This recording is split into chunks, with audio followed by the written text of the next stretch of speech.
Good evening, ladies and gentlemen. Welcome to Atlantic Bushcraft Adventures. Tonight we are on episode 248, and we're talking a little bit about repair kits. I think we're live. Yep, okay, there it goes. My streaming froze up for 1 second, folks, and of course, you know how technologically advanced we are on this side. But in any case, repair kits.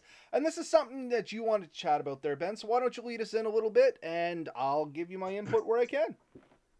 Yeah, so what we wanted to talk today about is repair kits. What do you take into your kit for when, and if you can't predict it, when a piece of gear fails, and how do you fix that in the field? So we're not talking so much about what you might have at home. We're not going to get into maybe things like sewing machines, more industrial products. But what do you take? We talk a lot about taking a first aid kit. We talk a lot about taking an emergency kit for this, that, and the other thing. But what do we take for a gear? So, anything can happen when you're out there.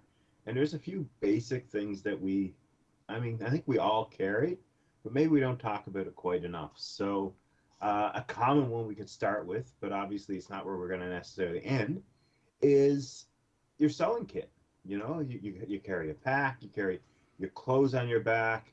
If a strap lets go, how do you get out of the woods without undue comfort issues and stuff? How do you prevent from losing gear or having this gear get even worse on your trip out, right? And you know what?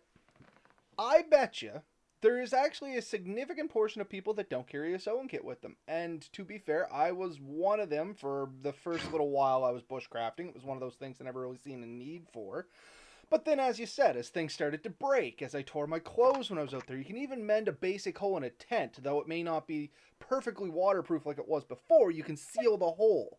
Keep, the creepy crawlies and the little fur bearers and stuff like that from coming in and dancing over your feet. But yeah, I think it's a very underappreciated piece of kit that a lot of people don't actually take with them. Yeah, I mean, it doesn't include, it doesn't have to be a lot. You can carry different types of thread. I've been told dental floss is actually one of the best threads you can use for repairing a lot of materials because it's fairly strong. You put a lot of strength into it, and a simple needle, probably a couple of small straight needles, and if you can, get yourself a curved needle or two, because that gives you a lot of access to stuff. And it could be used in a first aid type case in an emergency. I'm not suggesting anyone who's uncomfortable to doing it try it, but I don't know if we it's can see this or not. Let's get the hand over there. No, I think it's going to zoom in on it, but I've talked about that scar. You can kind of see it right at the end of my finger. That was my first attempt at self suturing. yeah. So yeah. So again, um, in an emergency, you can even use it on yourself. So taking a few needles and some kind of thread, you can salvage thread from other things. People will talk about pulling the threads out of like a paracord or other things, or even a nylon rope. You can pull a few strands out of it and use it in an emergency. So these are things that are obviously um, pretty good, and it really does serve serve us well to potentially have um, a good set because you don't know what could break. And I'm just thinking, like I have seen people where a strap let go under backpack, or where a strap keeps slipping, and in an emergency, you just run a few wraps through the material to keep it from slipping, so your pack doesn't fall apart on your trip, right? Anything like that. Um, so yeah, a good sewing kit. You can fix your tent. You can fix your backpacks. You can fix your clothing articles. You can reattach a button. There's a lot you can do with the sewing kit. It doesn't weigh much. It's literally grams. So, you were talking about dental floss, and I just want to look it up, make sure they still made this. Non scented or non flavored wax dental floss is the one to go for. At a fairly thin, um, They make them in different thicknesses. Like they make one that's fuzzy. That's not the Doc for Collie, but Yeah. the nice thin, non-scented, non-flavored waxed dental floss. I can attest that it'll hold better than most like cotton string, as well as it won't irritate skin if you have to use it for that matter, or it won't irritate skin as bad as flavored dental floss. Yeah. And once again, folks, don't get me wrong. Anything that you use it for first aid wise, as soon as you get somewhere where you can, get medical treatment and have somebody that's professional look at that and make sure you're going to be all right. But yeah, it's the non-scented, non-flavored. And I just wanted to make sure they still made it because that's what I have a massive roll of it here and that's what I carry around. But that's the good one I found. Keep in mind, if you're using it for first aid purposes, it should be sterile, and the easiest way to do that would be to boil it. Barring that, maybe soaking it in some kind of alcohol. That's clean and good for that. And I'm not talking about whiskey or rum or something like that. There's other sugars and stuff in it that could cause problems. But like a proper medical grade alcohol could be used for something along those lines. Again, this is not about the medical purpose. No, but not at yeah, all. highly recommend that everyone carry with them a small sewing kit. Doesn't have to be a lot. A few needles, maybe a thimble in case you need it. And as we get older, a little threader. I when I was young, I didn't seem to care for it, but now, light's not perfect, and you're in the woods. A little threader is just lifesaver. Oh man, those right? things are great. There is a little trick you can do where you put it on your finger and you rub it back and forth. I've seen YouTube videos on this like several times now. Not once have I been able to accomplish it. But those little threaders, like they're just like I assume you mean like the one with the little piece of aluminum and the thin wire that goes through it. Yeah. Yeah, those things are like practically nothing. You can buy them by the handful at the dollar store, and it's one of the few things that's still under $1. Yeah. So yeah, pick up a small sewing kit. I highly recommend people teach themselves at least a few basic sewing skills. How to attach a button, how to make a proper seam. It doesn't have to look pretty to get you out of the woods, but obviously if you can do it pretty, that's a bonus too. There's a few good stitches that are probably worth learning, and me and Robert are not the people to teach you. You know how they say if you don't know knots, tie lots? That's my philosophy on stitching. You just keep jamming thread in until it don't move no more. Yeah. But yeah, and if in doubt, exactly. Tie your first one, tie your last one, pull everything relatively tight, and put a lot of loops of thread through it if it needs to be strong. If it doesn't need to be strong, enough loops to close the hole or whatever you're trying to do. But yeah. So just a comment from Steve here in the comments before we move on from sewing kits. I was once mocked for taking the little sewing kits from hotels, but they're free and awesome. Insert some better quality line and good to go. And here's the reality. 9 times out of 10, even if you were not to take the kit, there's a good chance it's going to end up in the garbage when they come in to refresh everything. Depending on the hotel, I mean, quality aside here for a second. Generally, any of those sanitary items that they leave in the bathroom, being the little soaps and stuff like that, they generally get swapped out, or they're supposed to get swapped out with every new person, just in the case that somebody did use a little, there's no cross-contamination. Make sure nobody messed with them is the other thing, because, there are some weirdos out there that'll do weird things. So a lot of times that stuff just gets trashed and new stuff put out anyway. They buy this stuff literally by the thousands in crates. Yep. So don't feel bad about taking it. I don't mean go to every room or raid the cart if you see it in the hall by any means, but if you're legitimately staying in a hotel and you're there for a couple nights, you might as well take that stuff. I mean, you paid for it, essentially. That's worked into the cost of the room. Yeah. Yeah. But I mean, it doesn't take, you don't need a lot. Again, lightweight. The old fuel canisters, I knew a lot of people have one of those fully done up. If you can't find those, there's little similar size containers you can get to put stuff in. Obviously, the little gum containers, the metal ones not the Altoids, but the even smaller ones. I thought I had one here, but I don't. Excel Mints is the one I'm thinking of. Yeah. Tiny little square containers. They are awesome for bushcrafting DIYs. They Yeah. can do a ton of things. Anyways, yeah, sewing kit. High on my list. Um, the next thing I would like to just throw out there is duct tape. It was the first thing that Steve mentioned too, and I knew we were going to come back to that. If you can't sew, or if you're looking at for something that's pretty quick to make a repair, you can do a lot with duct tape. You break a pole, you can sometimes get yourself out with just duct tape and duct tape alone. I know people that roll up a whole bunch so that they don't use the big tube, but they just roll on it itself. You fit it in the back of some of the hollow ends of like knives and sticks and whatever. But keep a bit of that with you. Uh, the same people that make the lanterns I like, uh, UCO. Yep. I've seen they have a little orange ones, and you can buy, and it's not much if you don't want to do it yourself. But honestly, it's cheap.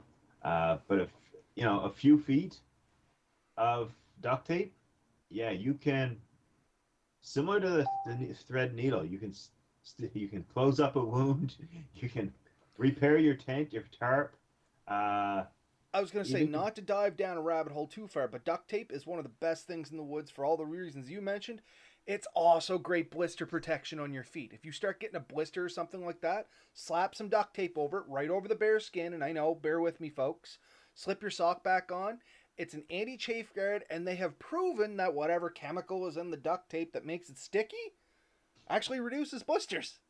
So, yeah. So I mean, it doesn't have to be pretty. Again, we're looking to repair things. So when you think about things that repair, anything that rips or opens or needs to be closed, it's going to be relatively waterproof. yeah. And don't think you can't fix clothing with this. Melissa made me throw them out. I had a pair of jeans that was exclusively repaired with duct tape, and I kept them for months.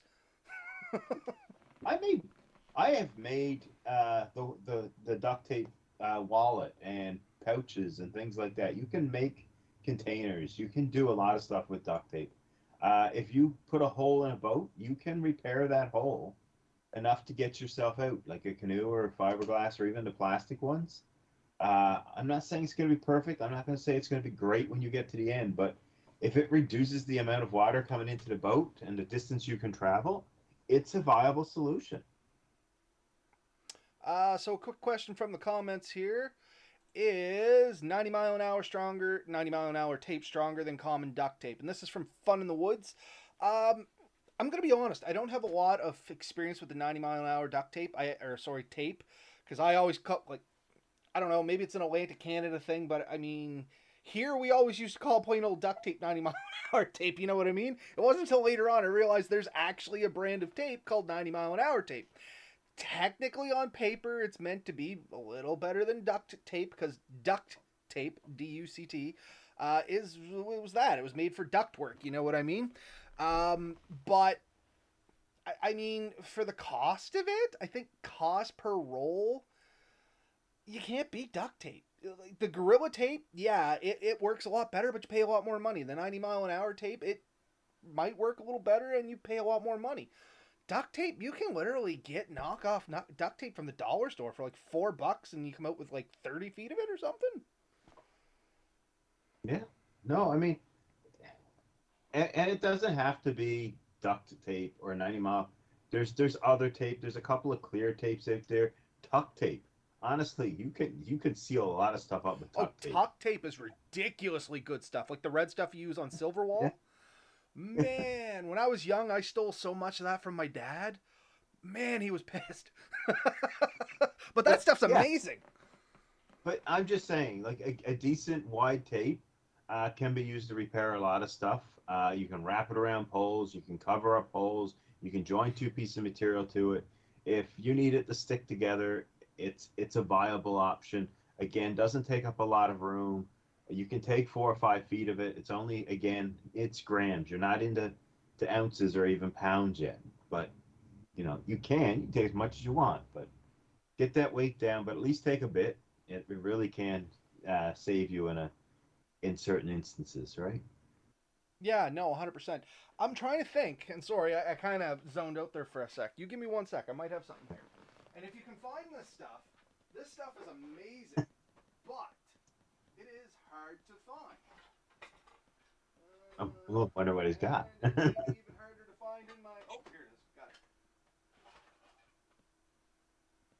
All right, so this stuff. If you can find some of this stuff, this is amazing stuff. And what this is literally tarp repair tape. You get these from truck stops. It's about, for a full roll, it's about $90. Not cheap. But it is amazing stuff. It's probably the best tape, like tape, other than gimmick tape, that I have ever actually procured. Once again, thanks, Dad. I know I stole this from you. You probably never knew I took it. If you're watching this video, sucks to be you. I got your last roll. Yeah, no, that stuff is great. I don't know if anybody's ever noticed it, but about my chair back here, which my shirt is hiding, like the entire top end of that is black tarp repair tape. And it's been holding up for ages. And I mean, the chair wore out from where I was leaning back on it, using my computer to do the video editing and stuff like that, right? So, I mean, it's holding up better than the chair, and it's been up there for over a year. Yeah. So, I mean, find a tape you like. I highly recommend you take some tape, though. It does do the job. The other thing, since we're talking tape wise, if you're taking an air mattress, or an inflatable boat, or if you're driving in an ATV, take the proper repair kits for those. So you can get repair patches for each of those things. You're doing subs. Anything that's inflatable, basically, there's a patch kit you can get for it. Take that patch kit. This will fix a boat. Like an inflatable boat, this will fix. I don't think I tried on an air mattress. But if you can get a flat surface, like fairly flat, for this to adhere down, this stuff works as good as any boat patch. But you and I both know if you go in with an air mattress and you're expecting that to give you comfort and it's deflating before the night's out, that's miserable. If you can find that hole and reseal it, that's worth its weight in gold.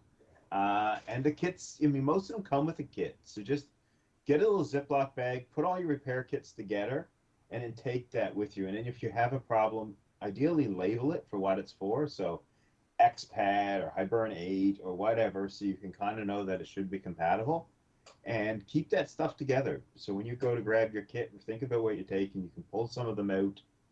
If you can organize your kit repair kits, that's really helpful. But yeah, definitely take a few moments and think of that. Another item that I throw in there, and I pick it up at the dollar store, and I keep it around the house everywhere, is just the cheap crazy glue packets. Yeah. Yeah, those little crazy glue packets are awesome. Like the little single-use ones. Though Yeah. a lot of people try to reseal them, and I'll let you know, folks, they never really last that long after you reseal them. So, but it's dollar store. You know what I mean? It can be replaced. But if you have something that breaks, you have a piece of plastic kit that takes an impact and isn't working properly. It could be your mug. It could be the scales on your knife. It could be something on your watch or your GPS or any number of things that you have that you kind of need to be in one piece, but it's now not, or it's becoming multiple pieces. You want to stop it. Run a little bit of that glue in, and generally it's going to hold. A two-part epoxies are awesome. I don't know if you want to take the size and weight that would be associated with that. Not to mention, Uh, they take a lot of set time. Like, yeah, they become hard within 30 minutes or whatever they say, but it's like still a full 24 hours to cure properly. yeah, So, crazy glue, it's like 30 seconds. yeah. There is a product out there. I don't know if you've ever used it. I've used it. It's metal putty. Yep. The sticks of stuff where you have to knead it in your Yeah. fingers and then use it. You can cut a small length of that and throw in something, and that repairs a hell of a lot of stuff really well. And you just knead it together, and so it doesn't require like a tube and a mixer. You don't have to get a little toothpick and bond it together. But any of these things, depending on what you're doing, it's good stuff to have. You can repair your hiking stick with it or whatever. Is it going to be functional the way it always was? Depends on how it broke and where it broke, but at least it gets you out of there, and then you can replace or repair it. more professionally when you can. But the name of the game of your repair kit is not to fix something to 100%, but to get you out of there. Yeah. No. I'm just glancing down the comments here, trying to make sure that we catch up with everybody because we actually have a few coming from here. Duct tape and grill glue are my mainstays. Extra bulk tins, 90 mile an hour. Don't put duct tape in the dryer on high heat. Always a good piece of advice. A plastic bag or a large freezer bag for a leaky boot, a patch for a tent or a tarp, replacement water carrying bag, you name it. That's actually not a bad idea for a repair kit. I carry a drum liner, but a smaller bag, like if you could still find grocery bags, they used to be great for soakies. If anybody doesn't know, maybe somewhere else people call them this too, but soaky is always the word that we used to use for basically getting your foot wet in Yeah. Eastern Canada. Um, let's see. They make pocket-sized duct tape. It's a bit pricey, but it's very compact. Billy Bob joining us. Gaffer tape is probably the most expensive, but well worth it in my opinion. There's also a PVC-coated gaffer tape. Like a waterproof cloth tape sticks better than duct tape and doesn't leave a residue. So I'm gonna be honest. I don't have any experience with gaffer tape. Do you, Ben, by chance? Not that I'm aware of specifically, but I've played with a lot of tapes over the years. The military used a one called gun tape, which was very similar to duct tape, and I think they called 100-mile-per-hour tape, and it was because they repaired planes with it. There's alien tape out there. I haven't played with that too much. But there's a ton of tapes out there you can use for a ton of things. I tend to stick with the the standby true, the ones that have been going around for years because I know they work and I know what they will do. And you have seen so many pieces of gear repaired with duct tape that you know it works, right? I have seen Oh people with yeah. pants that were held together with duct tape for weeks. Yes, man. Duct tape is a staple of Yeah. fixing stuff around here. And just something that came from the comments here because it's actually a good one, and I didn't have it on my list of things I want to talk about. But a roll of wire. I Yep. carry snaring wire as well as a small roll of just straight steel wire in my bag right at the bottom. If I need to set snares because, I get lost, whatever the case, I have that. As well as the wire, much like Nomad said here, it's amazing for what it can repair and what you can do with it. Like you can, with a multi-tool, good multi-tool or something like that, you can cinch stuff together so hard with that it's better than rope in some cases for how tight the bond is. Not that you may not want to cover that with rope after the fact, but yeah, wire's a great thing to carry in a repair kit. Oh, 100% agreed. Um, and I like the idea of a multi-tool too. I always try to keep a multi-tool in my first aid kit or my kit somewhere, and yeah, it becomes very important. But I've seen people fix the cabs under snowmobiles and stuff with a bit of you know they cut some holes in. So with that case, maybe a small drill bit, just a little 1/8 or and you don't even need really a proper drill, but maybe a small driver because you can get them that are attached to the quarter-inch drives, Mm-hmm. and you can hand drill a few holes and join some things together with that. Or picture like this, the scales on your knife. You can wrap the scales and hold them in place, and it would form a relatively comfortable handle. Uh, Um, and something that Steve mentioned here, which I do carry a couple, once again didn't make it to my list, zip ties. A couple yeah, different varieties of zip ties. Once again, they solve a lot of problems very quickly. You know what I mean? Carry a couple different sizes. That way, you're not using a massive zip tie for a little problem, and you're not trying to band together a half a dozen little zip ties to solve a larger problem. But if you can throw in, like, I carry maybe 6, 7 zip ties, two large, two medium, two small kind of deal, and it's gotten me out of quite a few jams, and not just out in the woods. Sometimes when I'm trying to get to where I'm going, between zip ties and wire, I've literally kind of held a ball joint together in my truck. Not that I'm proud of that, not that I recommend people do that. Not a ball joint, tie rod end. But yeah, I yeah. snapped the tie rod back in, wrapped it in wire, twisted it with my pliers, then wrapped it in duct tape. Got me out of the woods, you know what I mean? I've done something similar with hangers, the metal hangers. Like old coat hangers. Yeah, Yep. but I mean, old guys would say the baling wire, whatever. Like it's, metal wire really works. We've talked a lot about paracord and the lash it or sling it ropes. Those are similar strength, a little bit more flexible. And if you want to carry some of that, you can always wrap something with it and then pull it off as you need it. Mhm. So I know people that will have some wrapped under their hiking stick. And same thing with their duct tape. They'll have a couple of rolls wrapped around their hiking stick so they can pull off when they need. Um, there's clever ways to take a lot of this gear with you, people. But having that in there, I was going to mention, I kind of skipped over it earlier. Tenacious tape is one I've been carrying, and I ordered some clear stuff the other day just to fix my daughter's down jacket because she was at the campfire. She obviously turned around. A couple of the sparks or flankers hit the back of her jacket and put some holes in. The down was coming out.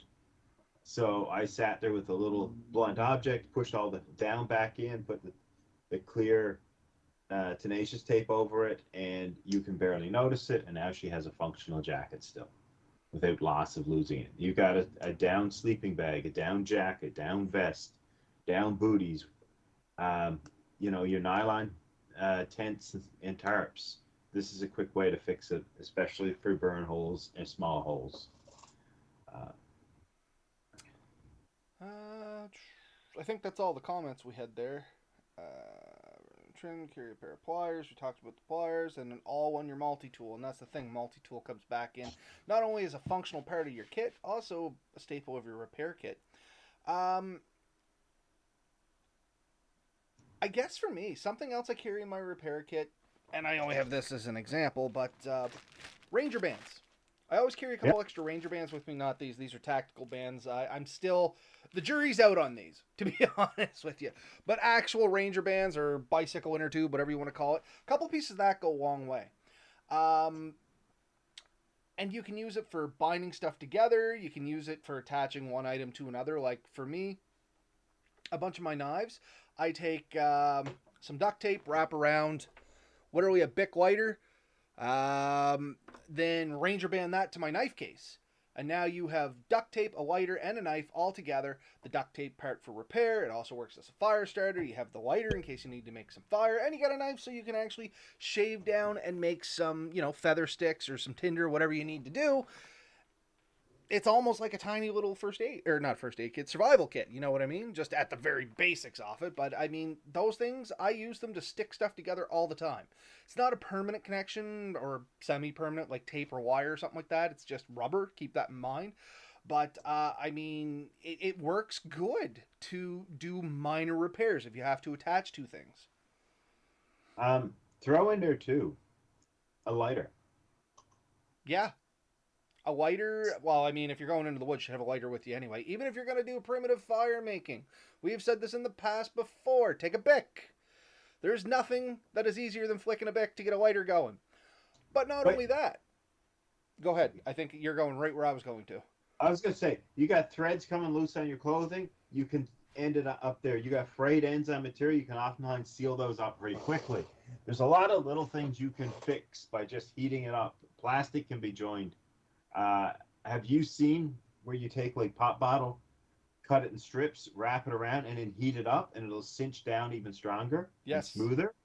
So that flame that you can control really good, it is infinitely useful to join plastic and nylon type materials back together. You can do a lot of repairs with the heat from a lighter. So Steve has an interesting one here, and I want your thoughts on this because I know exactly why he has them. And this is going to be something that's up your alley if you don't already have it in your repair kit. So Steve, I have a few little pipe cleaners in mine. It's thin wire, really good to clean out a plug stove line. So for like your multi-fuel stove or something there, Yeah. weightless and easy. Something I don't carry myself, but I know we have lots of them here in the house. And now you may just have convinced me to throw some in my kit because yeah, they take no weight, they're no size. And I can already think of a few good things to do with that because I believe those are two wires braided together to hold the fuzz in. So Yep. you can actually end up doubling the length of the wire. That would be a little thinner, and you would have the fuzz material for fire starter or whatever. Plus, as Steve said, you can use that to clean out the fuel lines on any kind of little fuel stove that you have there, and I'm thinking like the MSR multi-fuel that you have there, Ben, that would be perfect, especially if you were switching between fuels. It might be colder, you're using diesel, something like that could gum up a little bit. You know what I mean? So the MSR multi-fuel stove, the line actually has a braided wire that runs through it, so it's not a fully clear line. And it does have a shaker cleaner, which is a little needle when you shake it that'll go through the nozzles and clean it out. Do be careful sticking holes and stuff like that. But there are plenty of other hoses and tubes that should be cleaned out better, and that can be used. Plus, it's stiff and shapeable, a lot like your rabbit wire, but probably a little bit better, like snare wire. So it's usable for a lot of stuff. You can hook things. You can actually use it as a tool, but yeah, you can strap things together with it. There's a lot of uses for that. But I'm picturing your water bottles have straws on it, and so do your hydration packs. You have Yeah. that longer tube, and like your mini is just cleaning the outside kits for that. Just a way to scrub out the lines. Yeah, not in I itself, wouldn't but push it through, but if you had sediment on the two ends. and if you hook hoses to it, or even a clean out hose, and even your syringe area, there's a lot in there that you can clean with one of those. Yeah, for sure. It's a good option. I don't necessarily keep that in mind yet, but You know what I do use pipe cleaners for a lot, and maybe people don't think of this, and maybe they do. I use it for marking stuff. Like if you have a key, just a single key you gotta throw in your pocket, throw a pipe cleaner around. If you drop it, it's gonna stick out. And all mine are bright orange or bright colors. You know what I mean? Mel has the daycare here, and of course she has all the fancy colors for kids to do projects with. And old Robbie sneaks in and grabs handfuls of these things and throws in his hunting bags because I need a key for every trigger lock I have, and generally I just put one key in my pocket. You want to know it's real easy to lose? A single key floating around in your pocket. So I've actually taken to putting pipe cleaners on most of my keys.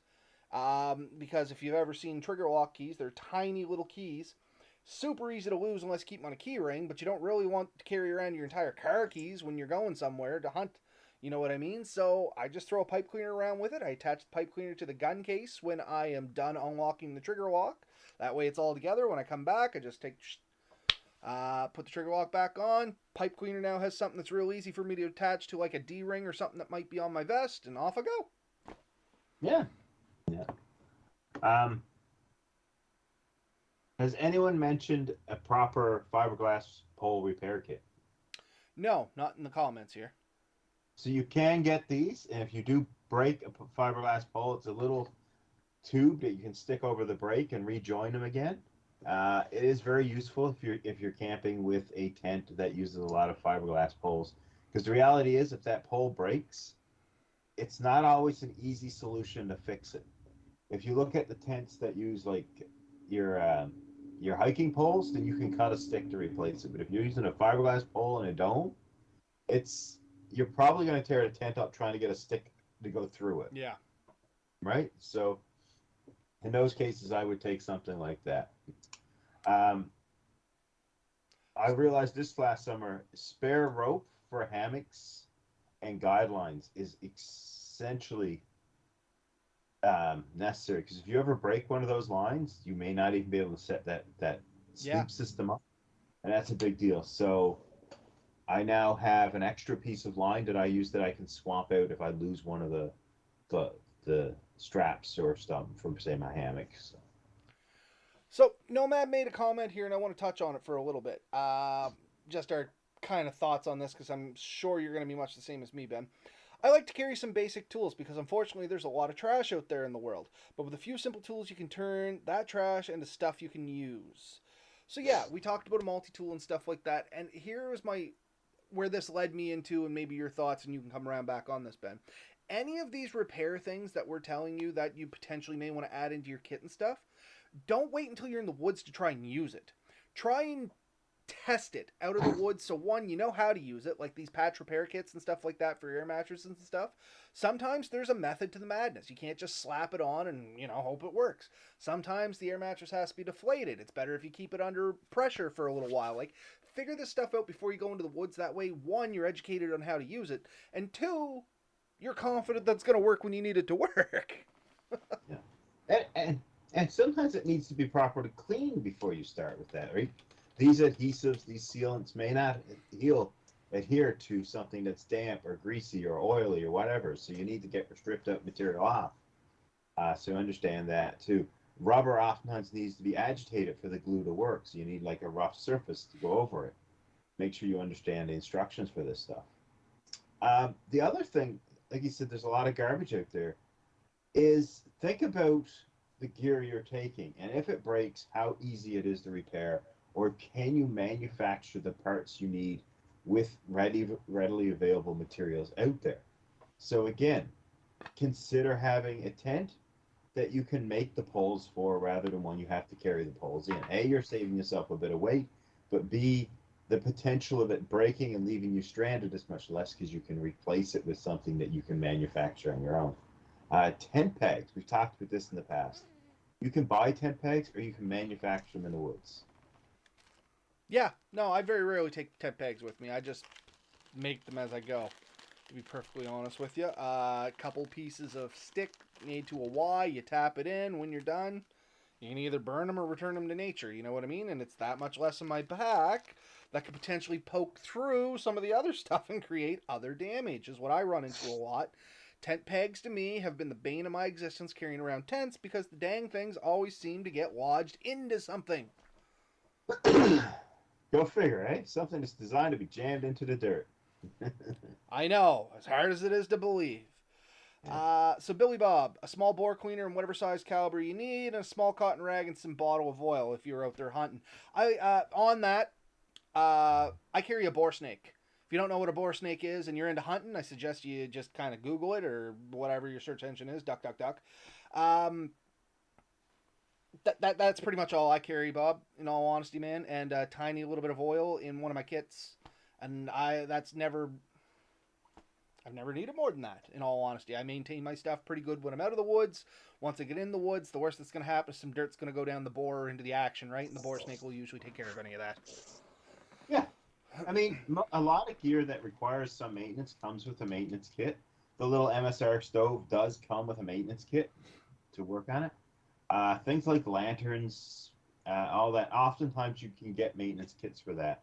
The Coleman lanterns, you could get winter kits for them, so you could switch out some of the seals to work in winter. Take a second. This stuff usually isn't super expensive, and it's way cheaper to maintain your gear than to replace your gear, generally.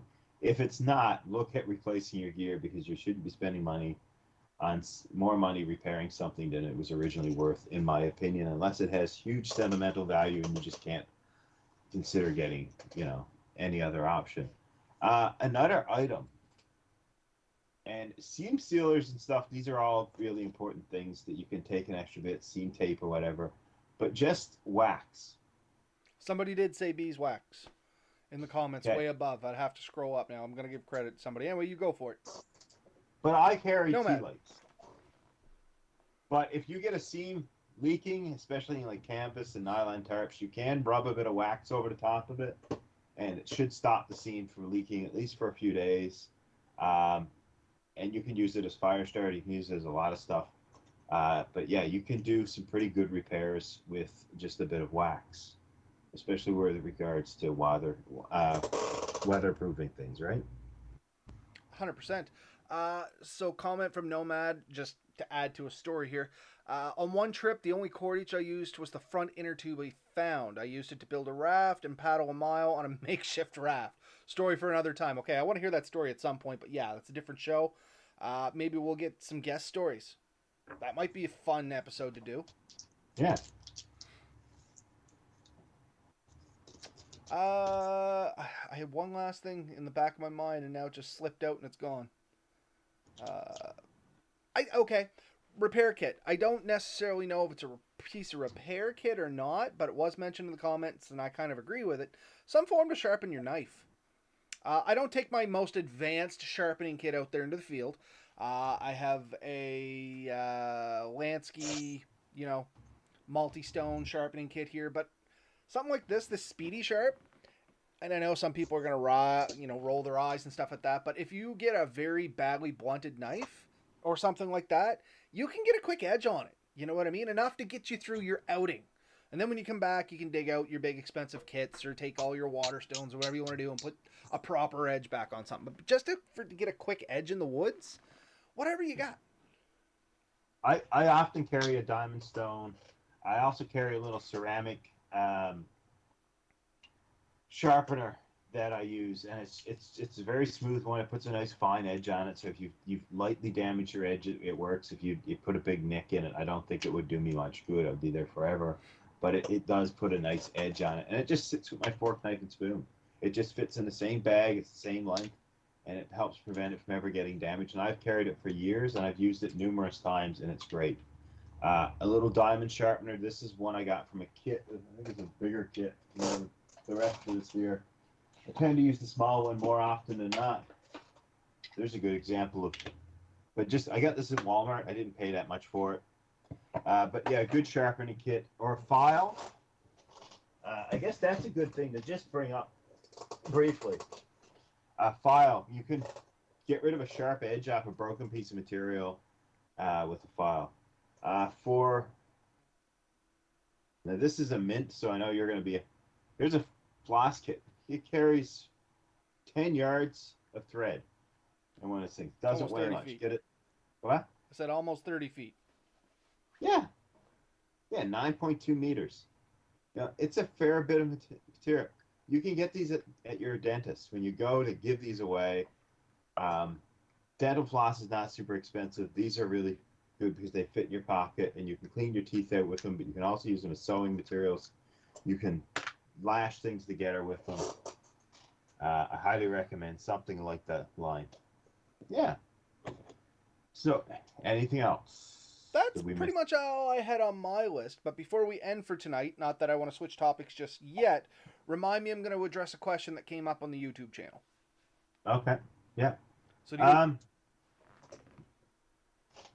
was just going to do a quick summary and then we can go right into that. Sure. So, before you go, think about the types of gear you're going in with, whatever that happens to be, and then think about what you would potentially need to do to repair that quickly and easily in the field, and then gather up your kit. It doesn't need to be a ton of stuff, but a few basic things. And I mean, I have had a Swiss Army knife that had a little sewing needle that fit into it. So there's options, you know what I mean? But yeah, get some sewing needles, thread, things like that, little patch kits. Ways to bind thing, put yourself together a little kit. If you go in and something breaks and you have a way of repairing it, then that's going to make you A, feel a little bit more secure, and B, get you out with your gear. Doesn't matter how you pull the gear, just make sure you have it. Yeah. No, and I couldn't agree more. And that's the thing. The things we mentioned, folks, you may not want all of them. Pick the ones that are going to work for the gear you have. And once again, a reminder, practice before you go into the woods. Don't go in expecting something to work flawlessly, because that very rarely happens. Even with the best of gear, there's always little finicky knacks to things. You know what I mean? There's always what's quirky. That's the word I'm looking for. Everything always has its own quirks. You know what I mean? Even the best glue, sometimes you got to do specific things before it works the best. And you want to find all that stuff out in a nice controlled environment. No, I'm not saying go home, poke a hole in your air mattress. But I mean, in my case, I got a couple air mattresses and I know one leaks. So that's the one I try some of my repair techniques on. You know what I mean? It's just a little single person air mattress that I've had for ages. And I don't mind trying to patch a few holes on it and potentially making a few holes in it. I keep it around for testing purposes. Yeah. So you had a question you wanted to bring up? Yes. So, coming from the YouTube channel, and you got to give me a second because I'm going to have to try and open this up while we're broadcasting, so bear with me, folks. Hopefully this doesn't go sideways on us. All right. So, it was back on the hot tent camping. And it was somebody that had previously left a comment. I think it was Chris Jones, and has since changed their YouTube account. But in any case, the question is, commented on the Black Friday video, did change accounts. Was wondering, and once again, this is in relation to the hot tenting. You can put rocks on or around your stove so that when you burn your wood, the stones absorb heat, and it'll keep heat much longer. Yes, I've heard of some stones exploding, but then have had a they've had a wood burning sauna their whole life, never had anything explode there. So here's my 2 cents on that. Yes, you can definitely get some good stones put around your stove and they'll work as heat sinks. Anything that you can warm up is going to hold that heat and transmit it out and keep you warmer longer. As for stones exploding, yes, that is a thing, and yes, I've had stones explode on me. Generally, it's going to be river rock and stuff like that that's going to explode. If you can get dry stones, like inside dry, you're not going to get that exploding effect. So what happens, and maybe you can step in on here, Ben, and I'm sure people that are smarter than me will probably include on this as well. Rocks that are around water, rocks tend to be porous. Water will get inside the rock as you heat it up. The water starts to boil. We've talked about this before on the channel. As steam incurs, it's 100 times or 1,000 times expansion. Yeah. Like 1 drop of water will expand 1,000 times, I think is what it was. I said 100. You looked it up. It's 1,000. And that builds pressure. And eventually that pressure's going to go somewhere. You'll see this a lot in concrete. Concrete's very porous, has a lot of air pockets, has a lot of moisture still inside it. So on house fires and stuff that I've been on with the fire department where they've had like cement basements and stuff like that, you will literally see chunks of the wall blow off. You know what I mean? I have had rocks that I've built my ring around, down where you and I went camping before, Ben. Got in the fire a little too hot, and I've had rocks explode would be a strong word. Scare the ever-living hell out of me is way more accurate. Quite a bang. I didn't notice any shrapnel, but I wouldn't take the chance on saying, oh no, they never have shrapnel. You know what I mean? There's a lot of pressure in there. I ain't playing with that. I too have seen rocks split. I've seen a split clean in half. Just think about it. If it's porous and water got in there, water can get back out. And so if you heat it up slowly enough, it would dry and might be safe. But the fact is, if you heat it up too fast and the pressure builds up and it can't get out fast enough, then it's going to split. If it's made of multiple materials and the materials expand and contract at different rates, that's going to cause it to split. Or if it has a sudden temperature change. So let's say with the sauna rocks, those are usually rocks that are pretty consistent and been tested, kind of, whether officially or just unofficially. You've heated them up, you've cooled them down a few times, and they seem to be stable. But if a rock you've never really used before, if you heat that up and cool it down quickly, it very well could shatter either into quick heat or quick cool. But yes, if you sit them around the stove and the heat goes in them pretty mildly, yeah, that's going to radiate heat back out and work for the night. Just be careful. If in doubt, put something against it so if it does crack, it's going to take the impact. So, put something between you and that rock is what I'm saying. And there is techniques where you heaten rocks up slowly, and you can put them in your sleep system to actually provide a little additional warmth. I've actually seen other systems or methods where you heat them up aggressively and then bury them under where you're going to sleep so that heat radiates up a little bit. All this is really interesting stuff. I've read it in some of the books that I've been provided. One that Steve gave me there, Bushcrafting. They do a chapter, well, not a chapter, they do a paragraph on it. And there's lots of good YouTube videos and stuff like that. I've never tried the burying it method, but yeah, I've warmed up stones and I've put them in my coat and stuff in really, really cold weather. Like when I was out in, I think it was minus 38 plus wind chill. So it was in the minus 40s.